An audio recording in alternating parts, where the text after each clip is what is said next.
Le agradecemos al doctor Belisario Betancur por acompañarnos hoy en este cuarto foro. Un primer paso para la construcción de ese compromiso social del que hemos venido hablando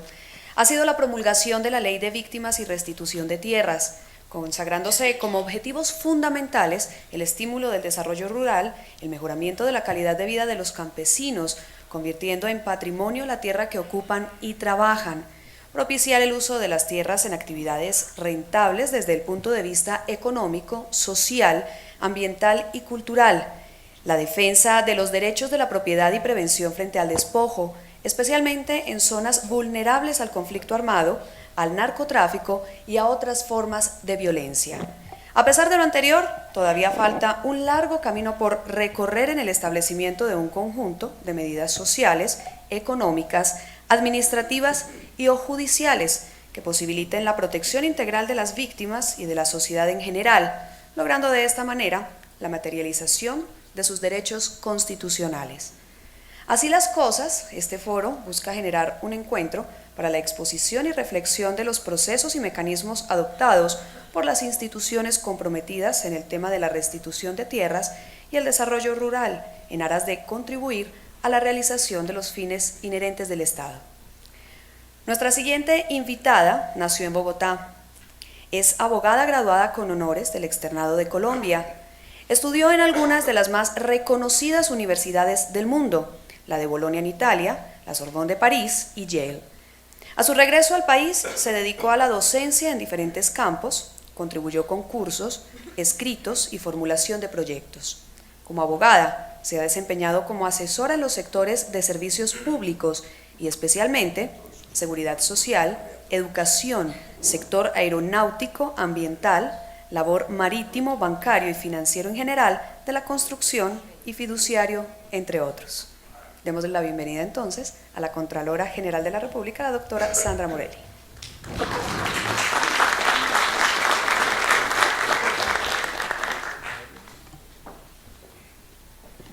Bueno, muy buenos días a todos ustedes. Mi presencia en este foro tiene como única finalidad darles un saludo muy especial a todos ustedes, a los funcionarios de la Contraloría, al señor fiscal, a la doctora María de Pilar, y agradecerle el esfuerzo por la organización, obviamente al doctor Velilla, y felicitarlo por el buen suceso y la correcta concepción intelectual de este foro, y por lo demás tener el honor de estar cerca del señor presidente Belisario Betancur. Asimismo, un saludo muy especial al señor auditor. Como bien lo dijo el señor presidente y hace realmente una introducción a la jornada de hoy muy pertinente y brillante, el tema de las tierras es un tema que como ningún otro exige una aproximación interdisciplinaria, interorgánica, integral y sistémica. No sé qué otro término pudiéramos utilizar para entender que estamos ante una problemática que tiene además una significación muy importante para Colombia en términos de logro real de la paz que tanto anhelamos. El tema de las tierras para nuestro país en un primer momento tiene que ver con la concentración de la propiedad de la tierra y con esfuerzos fallidos, por qué no decirlo, de reformas agrarias. Magníficas leyes, usted citaba el aporte del presidente López Pumarejo en el año 36 para realmente lograr democratizar la tierra, y luego todas las iniciativas legislativas que finalmente no arrojaron los resultados que hubieran sido deseables y que de pronto hubieran determinado que la historia de este país hubiese sido distinta. Al tema de la concentración de la tierra se le suma la concentración también, pero originada en factores distintos. Por un lado tenemos el problema de la violencia, con lo cual se genera el desplazamiento, con lo cual se genera además la trágica y muy reciente historia de Colombia, con 4 o casi 4,5 millones de personas desarraigadas de su terruño, condenadas a vivir no solamente lejos de su hogar, sino además buscando un sustento o un apoyo sin que se logren constituir grupos sociales dignos y sin que aún el Estado, a pesar de que ha invertido 8 billones de pesos hasta el momento para dar cumplimiento a las directivas de la Corte Constitucional, no ha logrado darle una solución estructural al tema. Y no podemos tampoco dejar de lado otro serio problema, y es el despojo, del cual también ha sido víctima el Estado propiamente dicho, baldíos y baldíos y baldíos, kilómetros de extensiones, que también por vía de actuaciones ilegales, bien sea de ocupación de facto o de falsa titularización, han sido sustraídos del erario sin que todavía haya tenido lugar una redistribución de estas tierras, o al menos el retorno al erario para que puedan tener un mejor uso. Como bien lo decía el presidente Belisario, a esto agreguémosle la problemática de los cultivos ilícitos, con todo el impacto negativo que ha tenido sobre el tejido social y además sobre la calidad de la tierra. Y a esta problemática muy sucintamente descrita, y que todos lamentablemente hemos conocido como testigos de primera persona a lo largo de nuestras vidas, estamos teniendo en buena hora una respuesta del Estado. Una respuesta que podríamos resumir no solamente con las decisiones de la Corte Constitucional describiendo el estado de cosas inconstitucionales, sino también respuestas legislativas que deben ser, y precisamente eso es la función del legislador, respuestas articuladas que tomen en consideración toda la problemática y la capacidad de gestión y los recursos disponibles para superar esa situación. Y en esa medida pues debemos celebrar que exista, por ejemplo, la Ley de Justicia y Paz. Allí hay un capítulo muy importante relacionado con la creación de un fondo que se habría de alimentar con los bienes que restituyeran a las personas que se acogieran a los beneficios de esa ley. Hablo condicionalmente porque los resultados dejan mucho que desear, distan demasiado de lo que se pretendía, pero finalmente hay una ley que entendía la problemática y preveía algún mecanismo de reparación y de restitución de la tierra. En el mismo sentido, pero mucho más amplio, tenemos la ley de víctimas,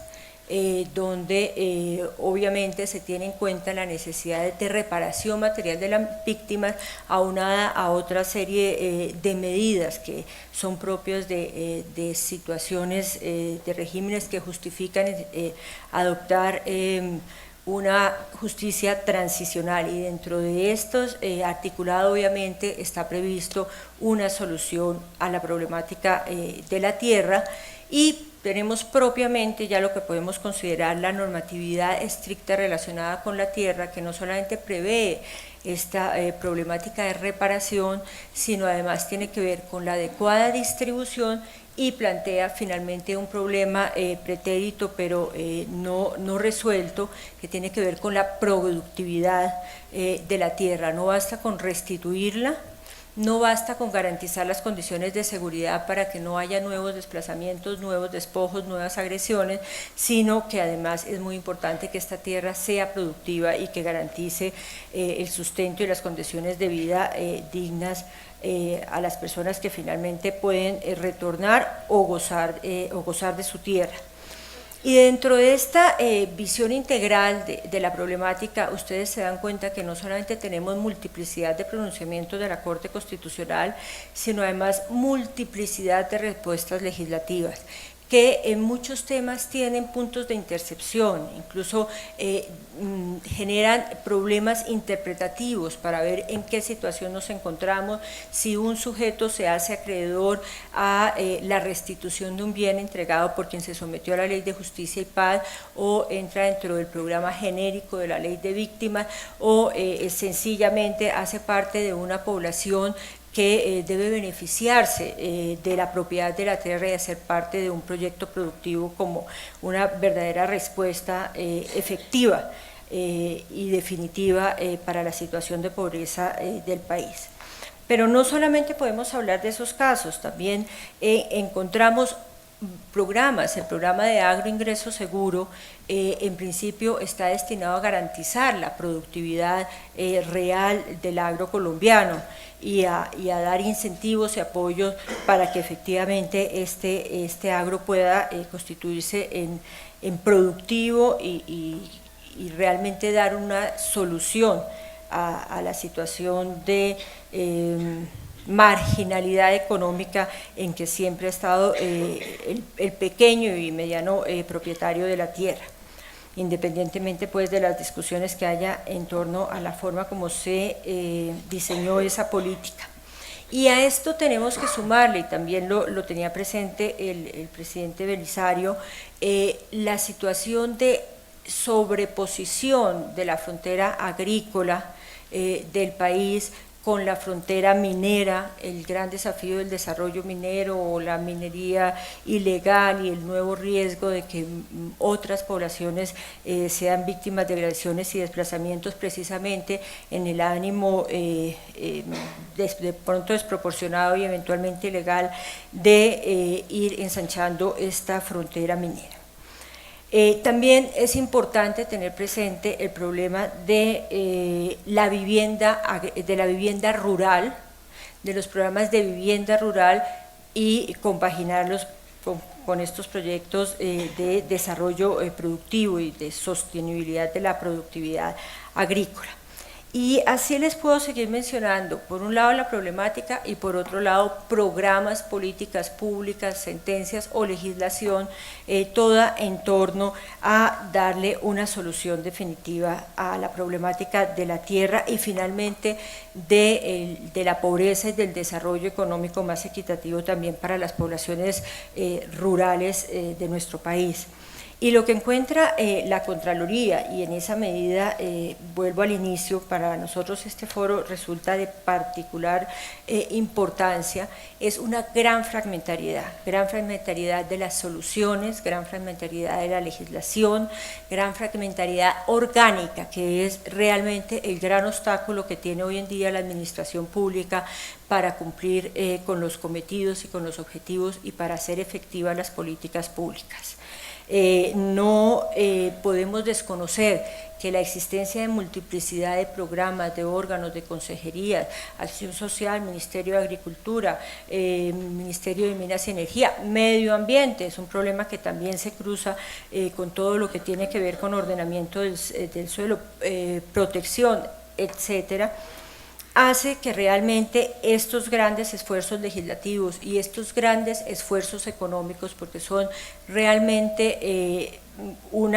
constituyen o se materializan en cifras realmente muy importantes de recursos que de ser bien canalizados y de ser aplicados de manera eficiente y eficaz, a más de transparente, sobra decir, realmente podrían tener un impacto significativo en el cambio de la condición de vida de nuestras poblaciones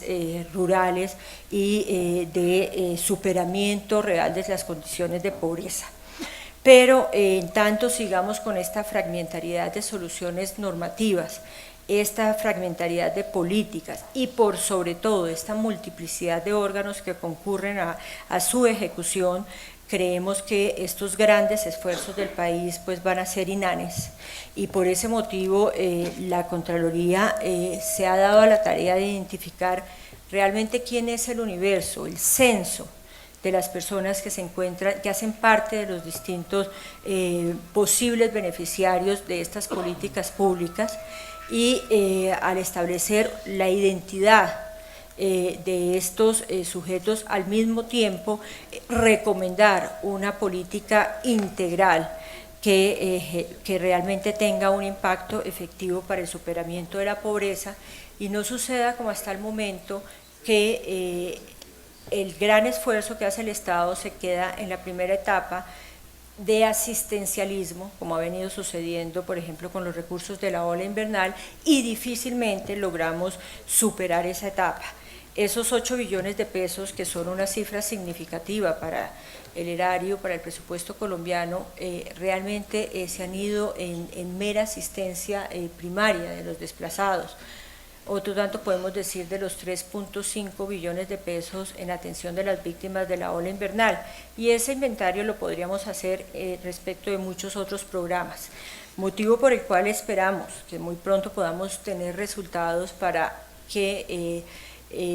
sugeramos al gobierno en nuestro ejercicio de evaluación de políticas públicas abandonar la fragmentariedad en la asunción de los grandes y estructurales problemas que aquejan a nuestro país. Muchas gracias.